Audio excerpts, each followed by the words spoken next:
Sönmüş ocaklar, soğuk kucaklar, herkes bir çare gönder yâre. Bize bir çare düşmüş idare, düşmüş idare.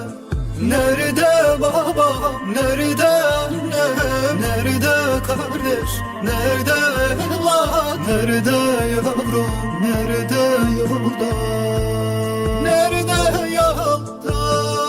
Hani babam, hani annem, hani kardeş, hani ablam, hani yavrum, hani yolda, hani yolda.